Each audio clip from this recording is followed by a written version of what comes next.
Yogah Karmasu Kaushalam. Today, once again, I welcome you all in the session of Dr. Dilip Vasava, Assistant Professor, Department of Chemistry, Gujarat University, Ahmedabad, India. Dr. Vasava previously associated with St. Xavier's College, Ahmedabad, and presently working in Gujarat University. A quality-oriented professional with nearly 24 years of experience in teaching and training. Apart from this, he is conducting various workshops, conferences, seminars, and trainings in various high schools and colleges, as well expertise trainer for students, youth, untrained peoples, farmers, and professionals. He has qualified Gujarat State Eligibility Test for Assistant Professor in Chemical Sciences held in September 2019. He has broad association with St. Xavier's College, Ahmedabad, Kadi Sarva Vidyalaya Kadi, Board of Member of Studies, St. Xavier's College, Member Board of Studies, Swarnim Startup University, Gandhinagar. Additionally, he is in association with professional bodies as life member of Indian Council of Chemists, ICC Agra, and life member the Society of Polymer Sciences, India, as well life coach Landmark Education, USA. He has 16 research publications in various international national journals, 2 books published in international publication, 3 conference proceedings, and 6 patents under examination. In addition, he has attended more than 50 workshops and seminars in different states and cities. 1 PhD and 2 MPhil students has been awarded under his guidance, and 4 PhD and 1 MPhil scholar are ongoing. He has completed 2 minor projects funded by Gujcost, Gandhinagar, Gujarat, and UGC MRP, New Delhi. Awarded as Best Life Coach in Self-Expression Leadership Program, SELP, in 2016, Landmark Education, USA. Appreciation Award for Social Activity in 2019 from Samgar, Ahmedabad. He has delivered more than 50 invited talks in conferences, seminars, workshops, and coursework. Worked as organizing secretary and convener for the international, national, state level conferences, seminars, workshops, quiz, elocutions, and other activities. He is also an active coordinator for NET/SLET Remedial Education Program in Department of Chemistry, Gujarat University. He is reviewer in various international publications like American Chemical Society, Bentham Science, Elsevier, Sage Publication, Polymer, MDPI, Switzerland, and many more. In addition, he is also a reviewer for Research Grant Proposal, National Science Academy, Poland. His thrust area of research includes high-performance polymers, biodegradable polymers, nanotechnology and nanocomposites, liquid crystal, green chemistry, and organic synthesis. And presently, he is doing an active coordinatorship for online refresher course in chemistry. Thank you. Good morning, all.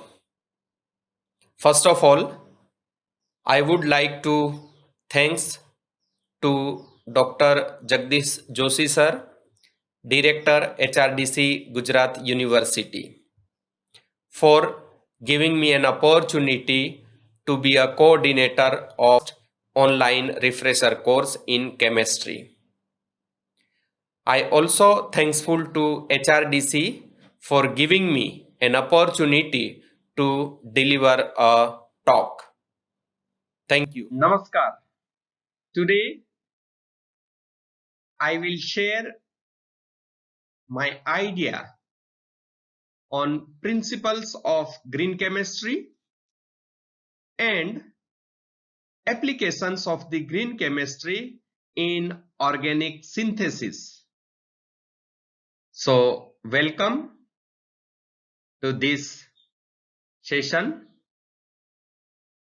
So basically, green chemistry is a design of any of the chemical compound, including the process, and the ultimate goal is to eliminate the use or generation of the hazardous substances.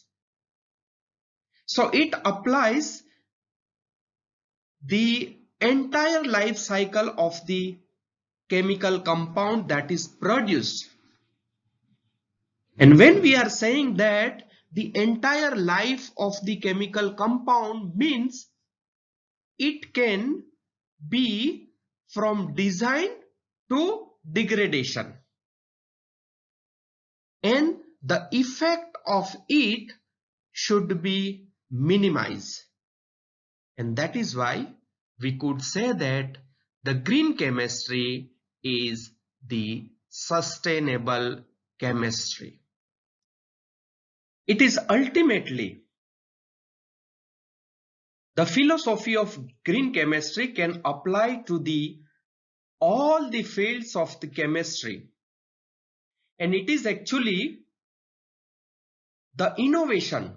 It is actually the scientific solution to the real world environmental problem that world is suffering today. So it is not only to reduce the pollution or hazardous effect on the environment, but it is also to avoid the use of the hazardous material. So I could say that it should be prevented at molecular level. Then only we could save the environment. It is not only the cleaning of the pollution. It is not only to reduce the hazardous products. It is not only to modify the present processes and methodology and technology, but it is also the cleaning of mindset to use the hazardous chemicals. Now I can say that a day is consist of 12 hours. A year is having 12 months. Total zodiac are 12. And in some of the society, ritual of mourning is carried out after the death of the person. That is also after 12 days. So I don't know, but probably the scientist has given the 12 principles of green chemistry by connecting this. I'm not sure.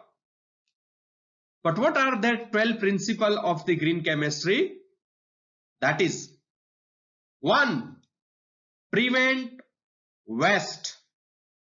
2nd, maximize atom economy. 3rd, design less polluted chemical synthesis. 4th, design safer chemical products. 5th, utilize safer solvents and reaction conditions. 6th, increase energy efficiency. 7, use of the renewable resources. 8, avoid chemical derivatives, blocking of the functional groups. 9, to utilize the maximum catalyst. 10, design chemical and products to degrade after use. 11, analyze the real time to prevent the pollution. Last, that is 12, to avoid the potential accidents. So these are the 12 principles of the green chemistry. According to the first principle of green chemistry, leave no waste to treat. So the prevention is the best remedy than clean up the waste after use. So we can modify or we can develop a chemical method in such a way that it prevents the waste. Second principle, that maximize the atom economy. So we could say that all the atom must converted into desired products. So all the starting material that is utilized during the reaction should be converted into the desired product. That is the ideal condition, and that includes the starting material, the solvents, etc.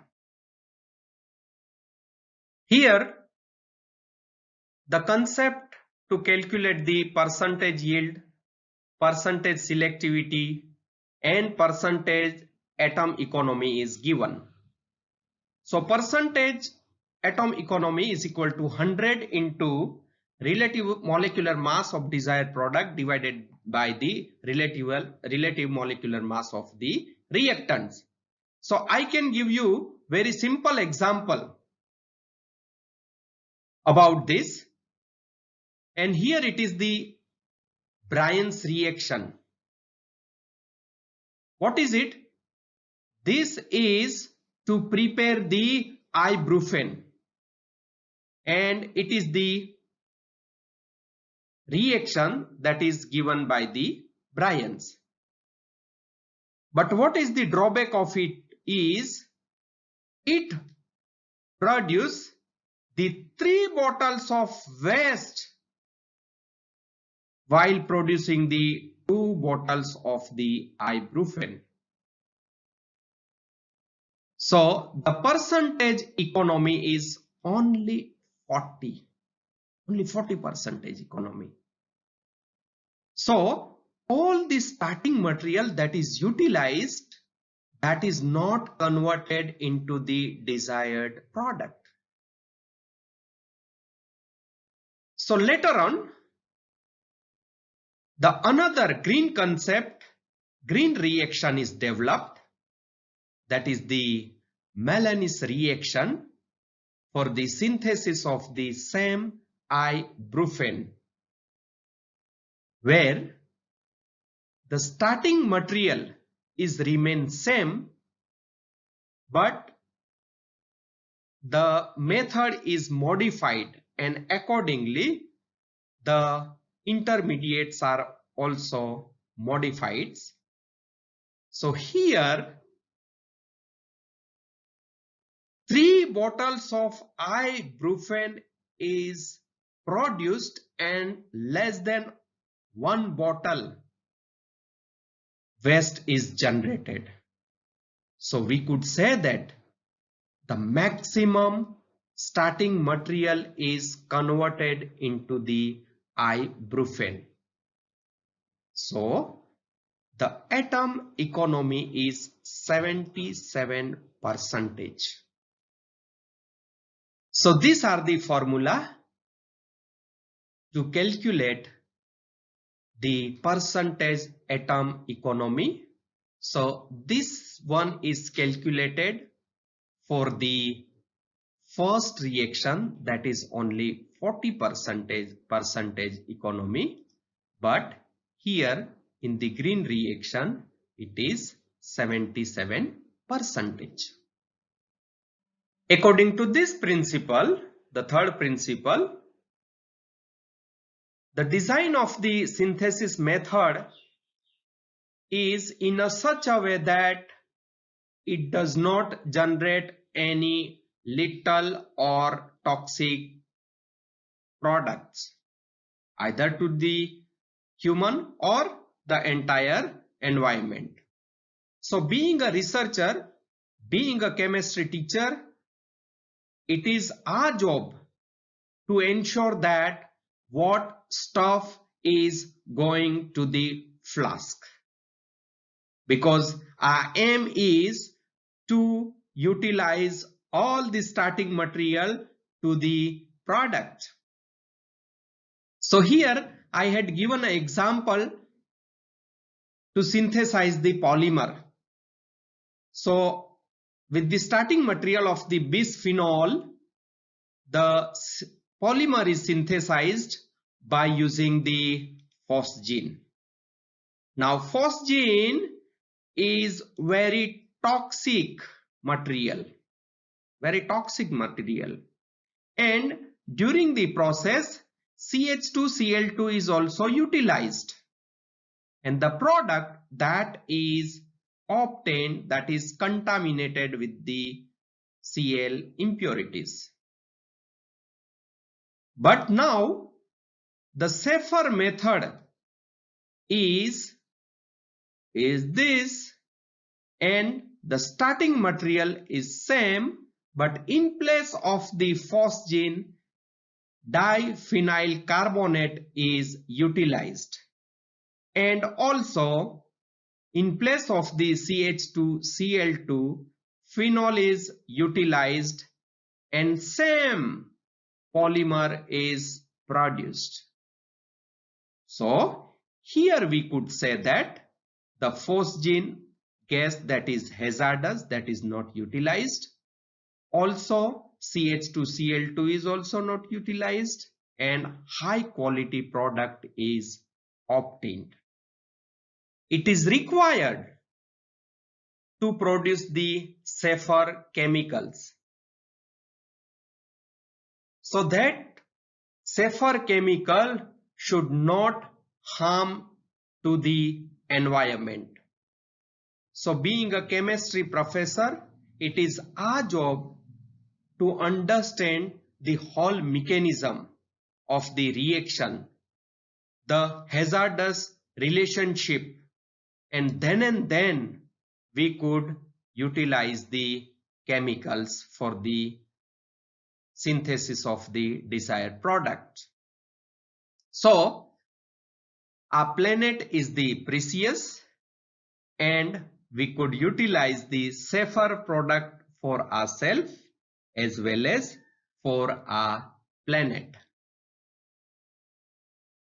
Along with that, along with the synthesis method, we are using the solvents or additives, auxiliaries, catalyst. So the auxiliaries that we are utilizing, that is also should be environmental friendly. It is advisable that we should avoid the solvents, we should avoid the additives, but if it is required during the synthesis, then we should utilize the green. And nature has given enough. Nature is giving the green solvents in the form of the ionic liquids or in the form of the green solvents. Now it is our job to design the green method. The key issue of the 21st century in the world is the energy. Being a chemist, it is required to understand the energy, and here I can say that enthalpy and entropy. We could train ourselves, we could understand the delta H in the Gibbs free energy equation, heat of formation, heat of vaporization, enthalpy, exothermic, endothermic reaction. So this energy relationship should be studied. And it is advised to carry out the reaction at room temperature or at lower pressure. So ultimately it is the critical aspect to design the synthesis method. The another aspect of green chemistry is to utilize the renewable feedstock. So now this is the time to have the collaboration with the different experts. It is the collaboration between the different disciplines, including biotechnology, agronomy, toxicology, physics, engineering, and other fields, because it is required to utilize the feedstock, that is the renewable, and mainly that is the agricultural products. Last year, you are familiar with the issue of Delhi, that pollution was created. Now it was not only due to the burning of the renewable feedstock by the farmers, but that may be one of the reason.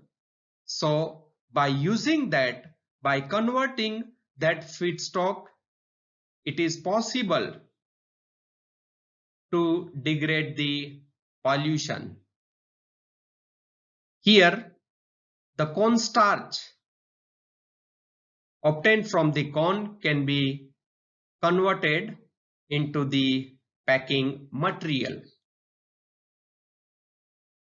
Now, according to this principle, reduce the derivatives, and ultimately, if we reduce the number of steps, automatically the intermediate will reduce. So that can be possible by the deprotection and protection concept. So while designing the synthetic method of the target molecule, we are having the concept of the retrosynthesis. So while designing the method, it should be considered that minimum functional group can be protected such that minimum intermediate can be produced during the reaction. According to the 9th principle, the uses of the catalyst. Initially, in the conventional method, organic reagents were utilized. Later on, the development was taken place, and then the metal catalysts are utilized, and nowadays also it is utilized. And if we go further, nowadays the nano material is utilized as a catalyst. So this is the one of the best way for the greener concept. Now this catalyst involves the homogeneous catalyst and homogeneous catalyst. Along with that, the nature has given the catalyst, that is the enzymes. So here, this is the standard reaction, that is a conventional reaction that is given for the formation of the desired product. But if you look at when the acetophenone is reacted with the NaBH4 followed by the hydrolysis, it produced the BH3 and NOH, that is the strong base, along with the product. But same reaction can be carried out by using the reduction as a PD catalyst. So it is the catalytic reaction. So acetophenone is reduced in the alcohol by using the palladium catalyst. So this is the conventional reaction and this is the green reaction. Another reaction, that is the acetylation. of the methoxybenzene. So ultimately, if you look at it, is introduced the acetyl group. So that can be carried out in the presence of the AlCl3, the catalyst, and CH3COCl acetyl chloride. But you are well familiar with the acetyl chloride. So this should be shifted in the greener approach. So in place of the acetyl chloride, it is recommended to utilize the acetic anhydride, and in absence of the AlCl3 catalyst, H-beta can be utilized to get the desired product. Here also that HCl is produced along with the product. Here acetic acid is produced. So acetic acid is more safer than the HCl. The desired material should be degradable. Then and then the environment will remain safe. So can be utilized any of the degradative method, but the end molecule after the degradation, that should not harm to the environment. It is important to observe the real-time analysis. So analysis can be performed inline, online, or at line, so that it can minimize the byproduct. So during the reaction process, during the production, the analytical chemist or supervisor must be online to minimize the pollution. Now, this is the last principle.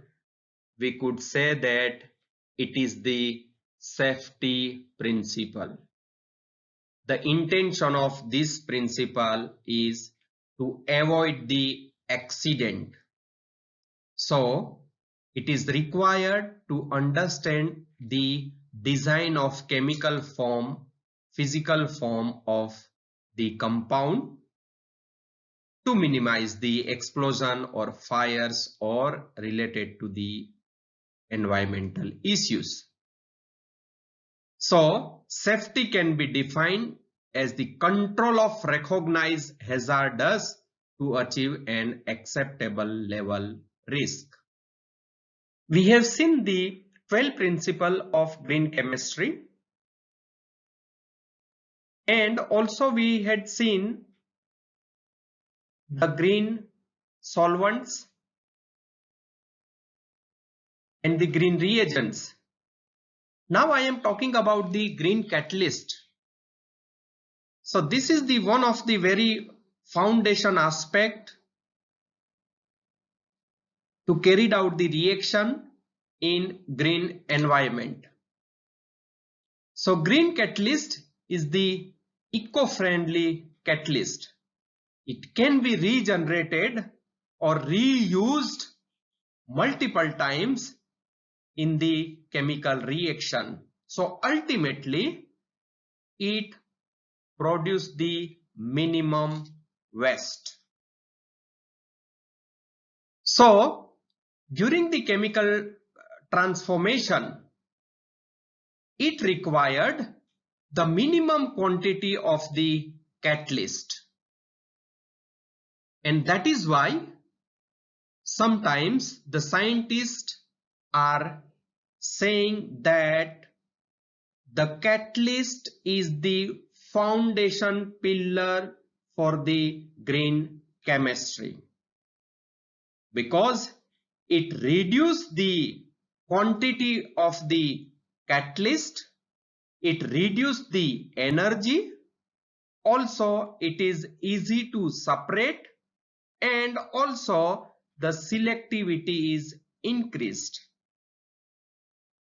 So it is advisable to utilize the catalyst, green catalyst, nano catalyst in the chemical reactions. Now, the catalysts are basically of two types, that is the heterogeneous catalyst, that is also known as the contact catalyst, or you can say surface catalyst, because it is directly dealing with the surface of the catalyst. And another type is the homogeneous catalyst, because the phase of the catalyst is same as a substrate. So here it is the basic difference of the heterogeneous catalyst and homogeneous catalyst is given.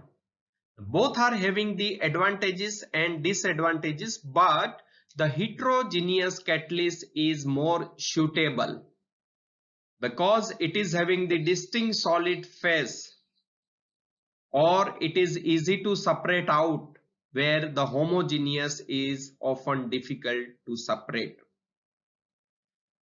The heterogeneous is sensitive to poisonous. Here it is the robust to poisonous in the homogeneous. In the heterogeneous catalyst, the selectivity is lower, but in the homogeneous, high selectivity factors can be considered. So if you go through the different factors and if you go to the detailed study, you will able to find that heterogeneous catalyst is more safer. Now, to use the catalyst, these are the few methodology discussed here to carry out the organic synthesis, and that should be the green.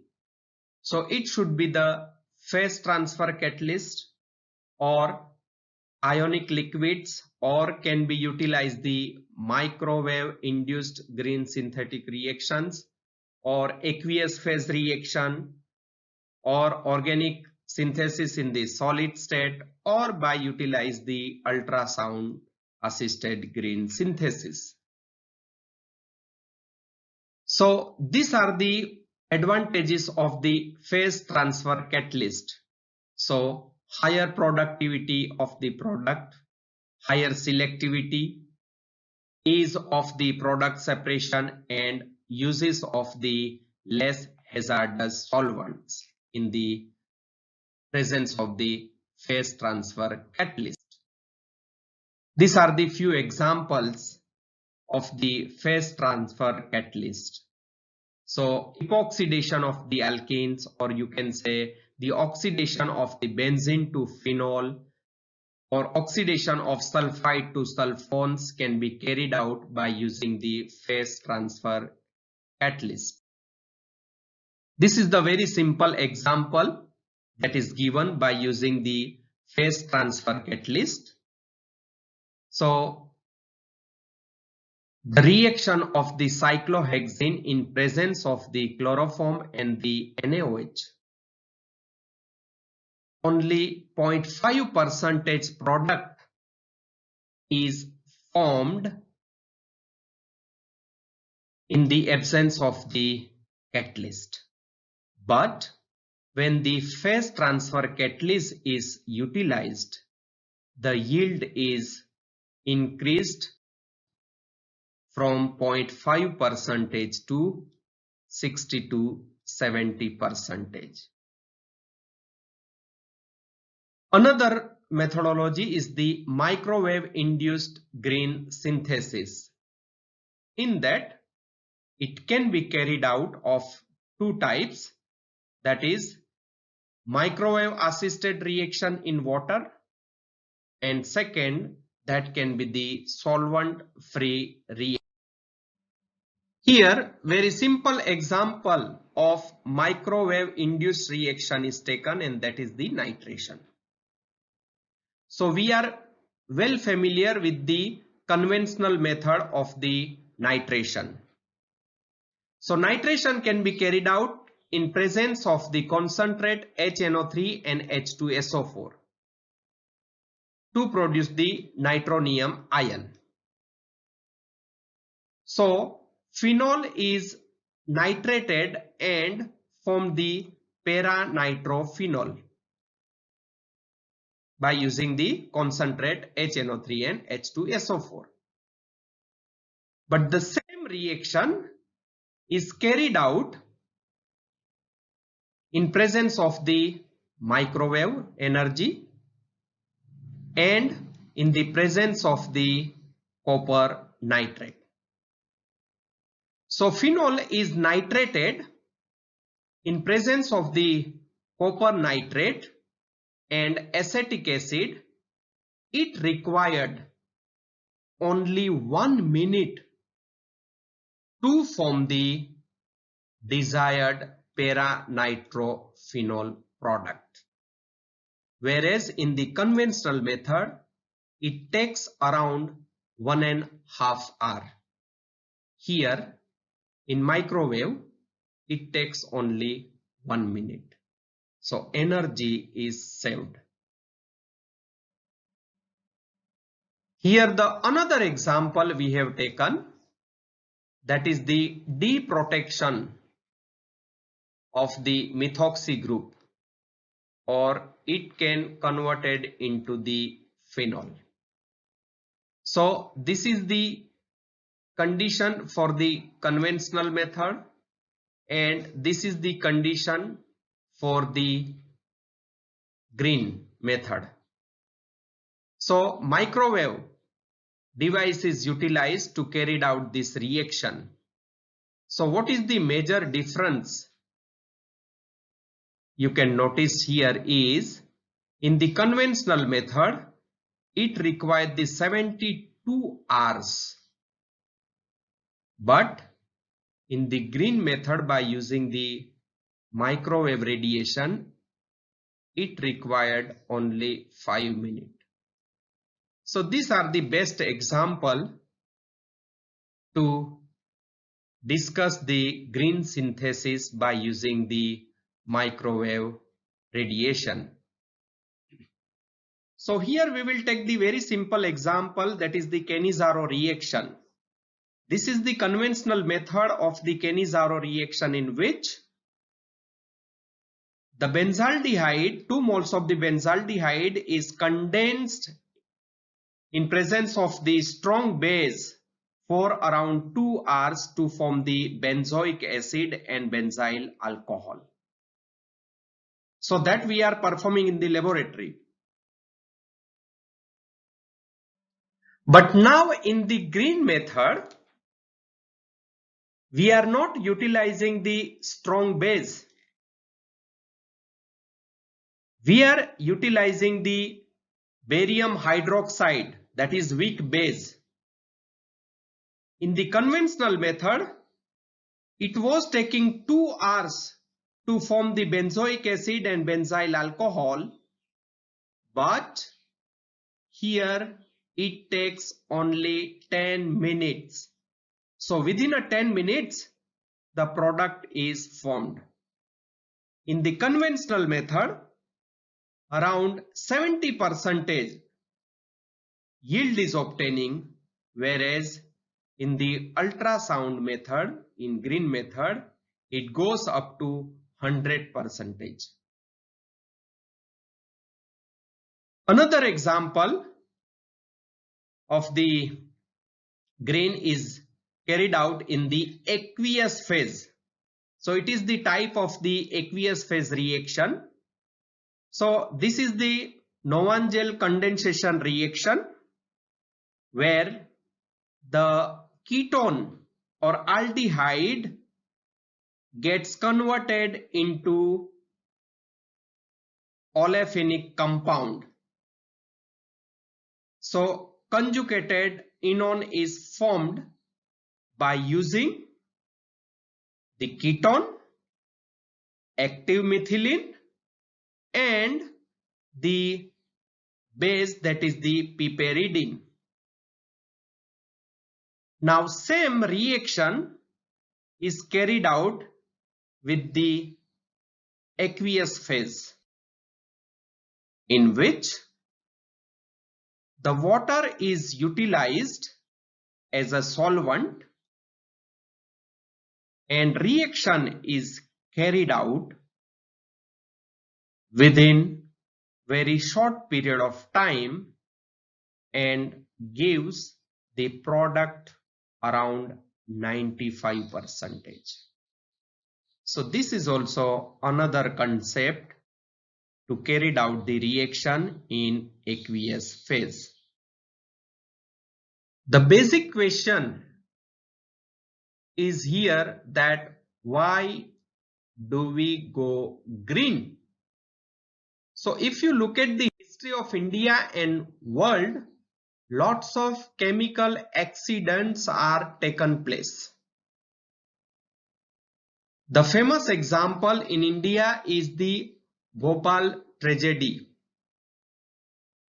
taken place at the Bhopal in 1984 on 3rd December, where methyl isocyanide gas was leaked and around 3,500 people died immediately and 15,000 people were died later on due to the poisonous gas, that is the methyl isocyanide.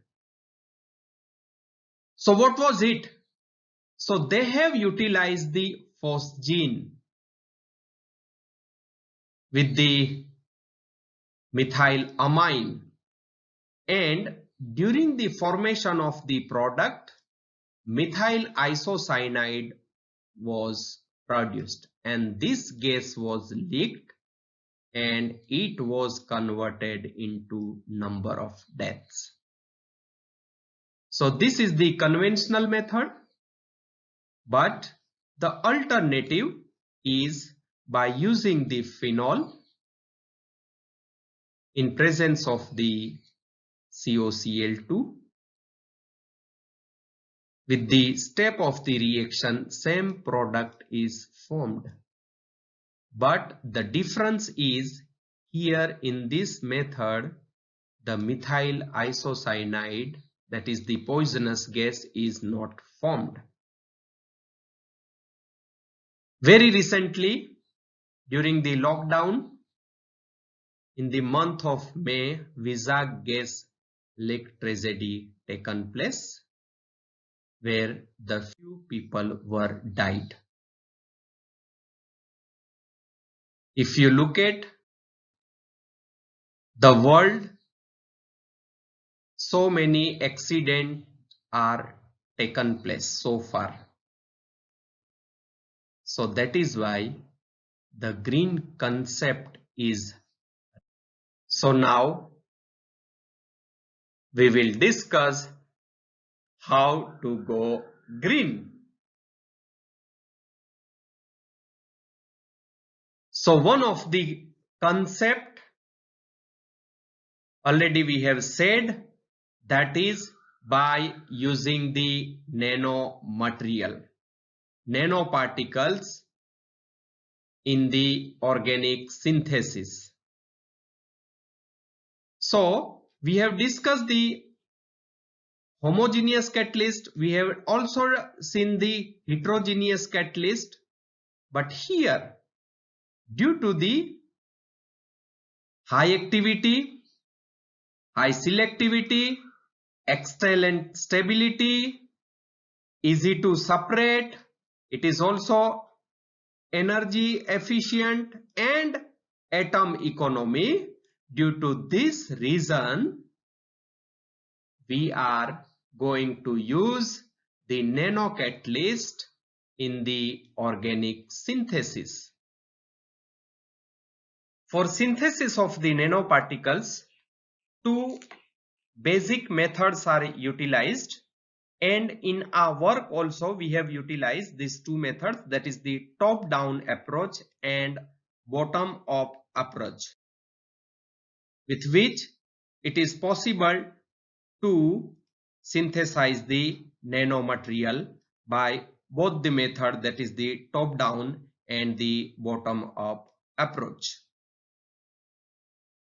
So here we have utilized the sol gel method for the preparation of the uniform nanoparticles. So in which the pictorial presentation of sol gel method is mentioned here. So it is utilized to prepare the dense film type nanomaterial. It is utilized to prepare the bulk nanomaterial. Sol gel method is also utilized to prepare the aerogel and also for the uniform nanoparticles. So this method is utilized to synthesize the nanomaterial in our work.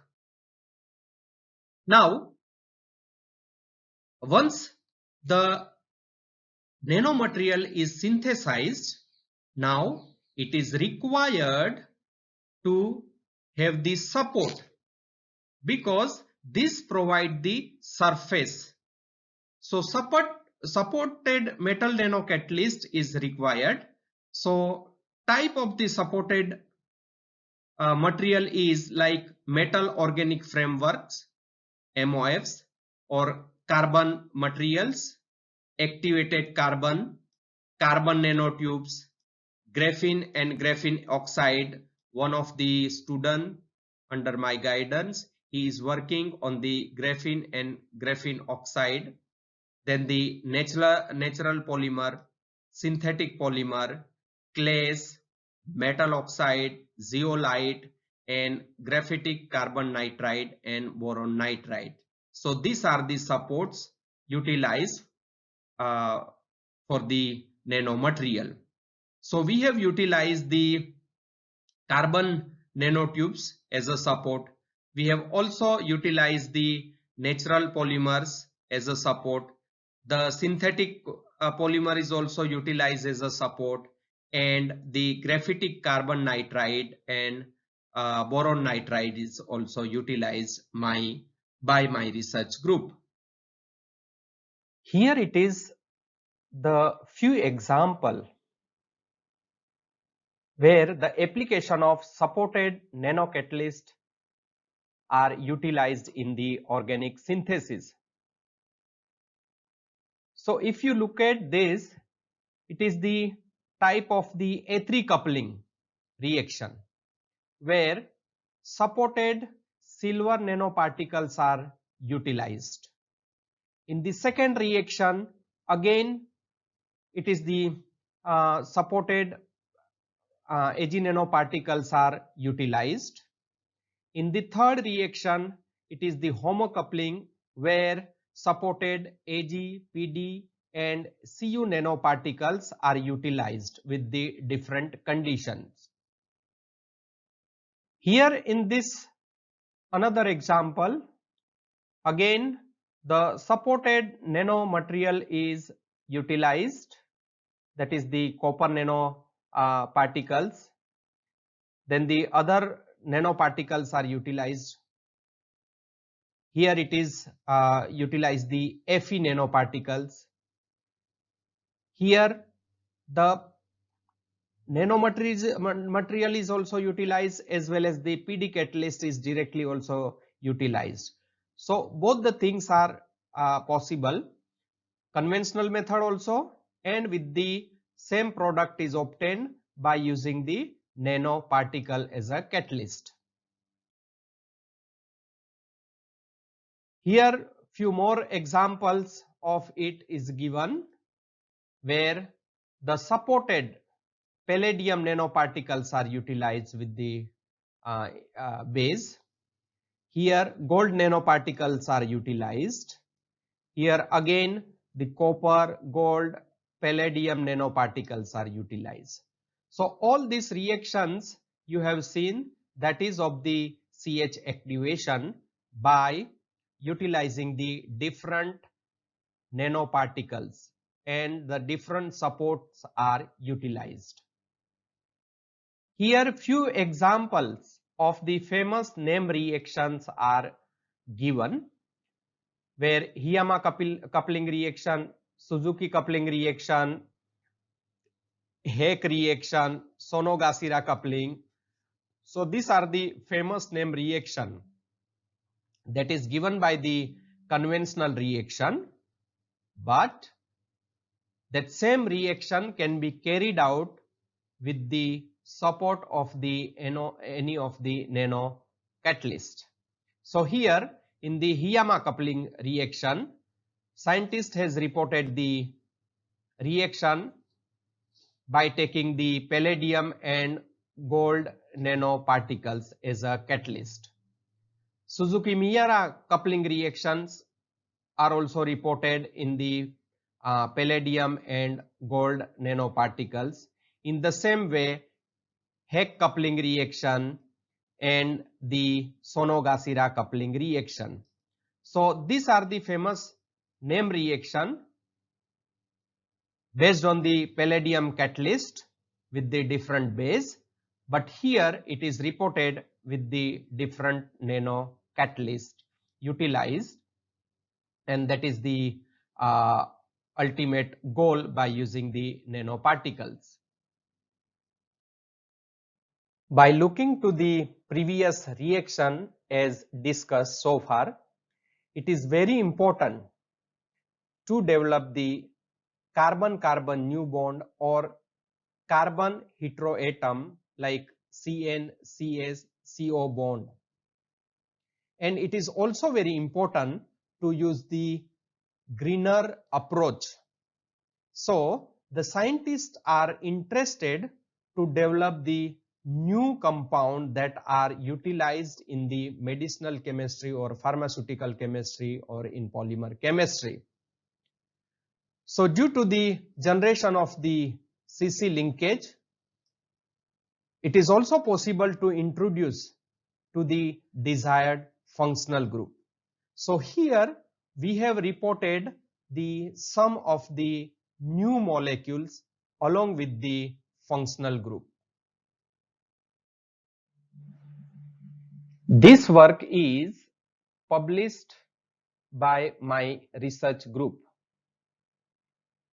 We have prepared propylgylamine and 1,3-butadiene by using the graphitic supported Ag nanoparticles, and that is published in the Chemistry Select. You may refer this paper. It is available in the Chemistry Select where it is published. Carbon nitride and the graphitic carbon nitride is synthesized by the reported method, and later on it was synthesized graphitic supported silver nanoparticles. The synthesized graphitic carbon nitride Ag nanoparticles, that is the catalyst that we have utilized, that was characterized by the SEM analysis, HR-TEM analysis, EDX, XRD and IR. So any of the nanocatalyst can be characterized by these techniques. So here in this work we have confirmed the catalyst by these techniques. SEM analysis is utilized to study the surface morphology. So here this is the SEM analysis of Ag nanoparticles supported on graphitic carbon nitride. So here in the figure A, it is the same images of the graphitic carbon nitride. It looks like a flower. Now when Ag nanoparticles are doped on the supported carbon nitride, so the rough surface is seen, that is the figure B. So here it confirmed that the Ag nanoparticles are doped on the support. Now here it is the XRD analysis of graphitic carbon nitride and Ag graphitic carbon nitride is given. Now XRD is utilized to confirm the crystalline structure of the material and also the size of the nanoparticles. So here the figure showed a broad hump at 2 theta value at 27, which the XRD pattern of the graphitic carbon nitride. It can be clearly observed that typical XRD peaks of the graphitic carbon nitride can be seen, and all the diffraction peaks are in good agreement with the hexagonal nitride carbon structure, which is accordance to literature. The strong XRD peak at 27.50 is originated from the 002 interlayer diffraction of graphitic like structure having the good agreement with the reported data. The X-ray diffraction displayed the Bragg's peak at 38.43, then 44.08, 64.66 and 77.40, conferring the 111, 200, 220 and 311 facts of the face-centered cubic symmetry of the silver nanoparticles pattern, and that is also compared with the standard pattern. So here it can be confirmed that the silver nanoparticles are crystalline in nature, and it is also indicate that the size of the silver nanoparticle is calculated around 6 to 12 nanometer.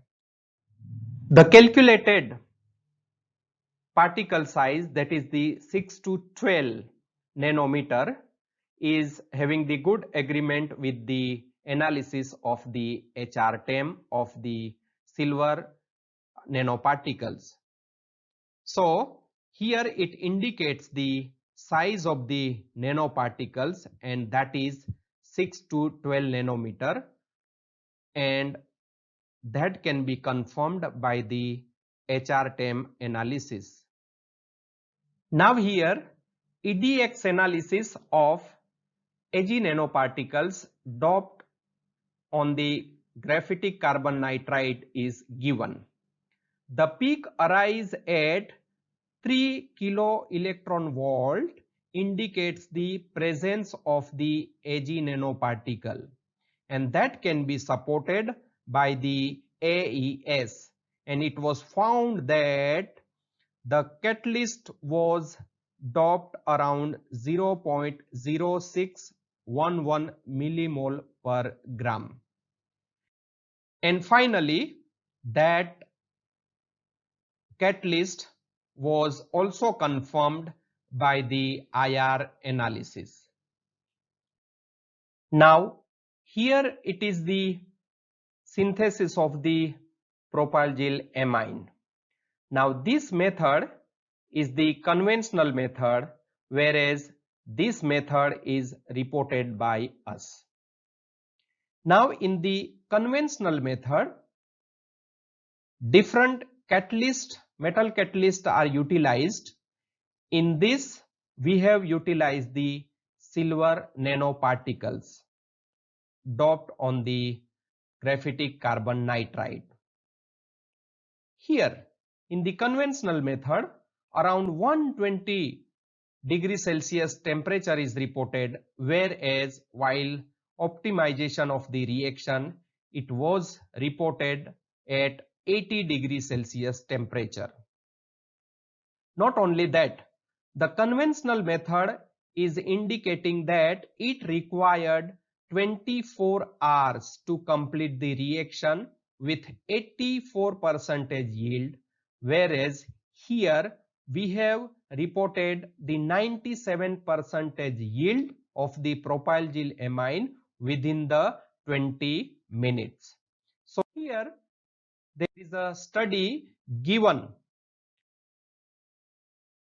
The yield is obtained around 97% at the 20 minutes, whereas it required only 200 milligram catalyst. And also this 97% yield is reported at the 80 degrees Celsius temperature. Same way, the terminal alkyne is utilized, and with the CC coupling, the homocoupling of terminal alkyne is taking place. And this is the conventional method where it was taken the around 120 degrees Celsius temperature, but same thing was reported by us where it required only 80 degrees Celsius temperature and 200 milligram catalyst, and 98% yield is reported by using the Ag nanoparticles. This is the possible mechanism of the homocoupling reaction of the terminal alkyne. The recyclability of the catalyst is the key factor of the heterogeneous catalyst. So here the catalyst is recycled after the reaction, and it gives the effective result till the 7 run. After the 7 run, the activity of the catalyst is slightly decreased. Here the post reaction TEM investigation is given. So TEM analysis of the post reaction after 7 run is taken. So less Ag nanoparticles are lost during the reaction.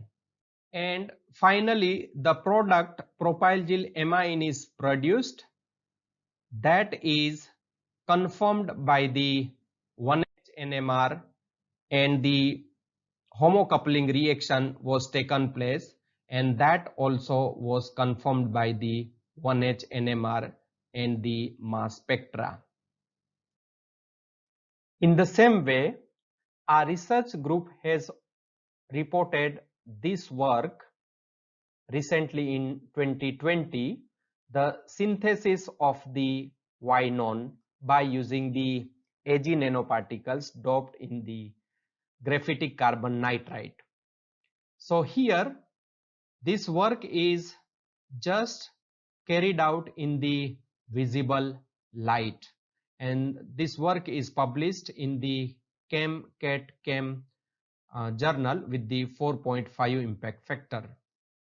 Now Ynon is utilized to synthesize the different heterocycles. So in the literature all these heterocycles are reported from the Ynon.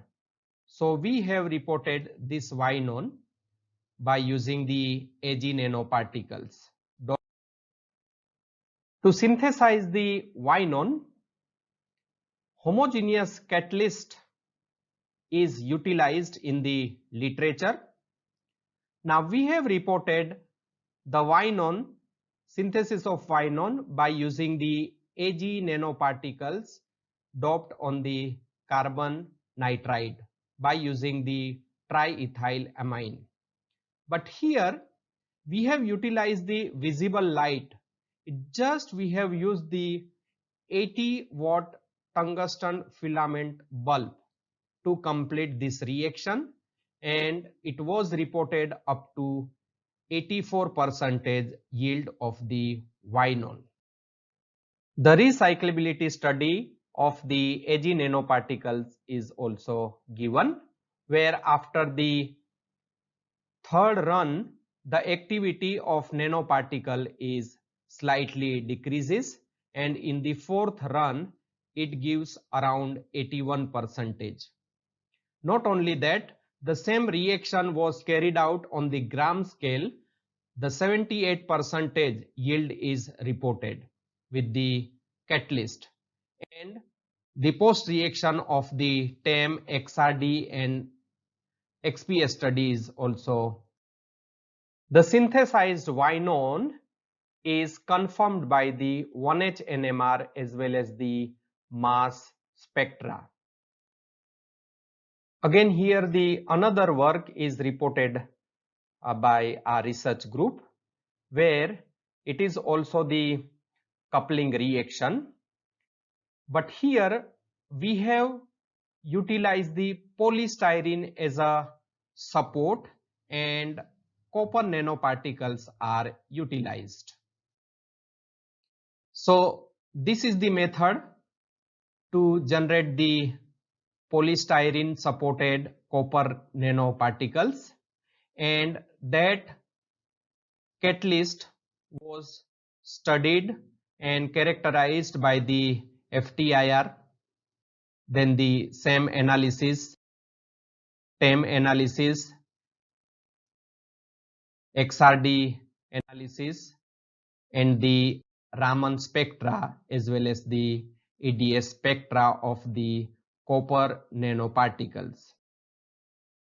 Now, this reaction is reported in the homogeneous catalyst, where yield was very less and temperature was high. Also, the solvent was utilized. We have reported the same work in the microwave heating at around 80 degrees Celsius temperature. The catalyst is utilized only 100 milligram. But the beauty of this work is this is the solvent free reaction, and we got around 78% yield. So this is also good example of the solvent free reaction. Also, the recyclability of the catalyst is studied, and the activity of the catalyst is slightly decreases after the 7th run of the reaction, and the product was also confirmed with the spectral analysis. Very recently, we have also reported the another work in the chemistry select, that is the Sono-Gashira coupling reaction, where copper nanoparticles are utilized and support is taken as a polystyrene resin matrix. By the series of the reaction, XAD16 resin that support is synthesized, and this was the stepwise photograph of the synthesized resin, and that is utilized in the optimization of the reaction for the formation of the Ynon.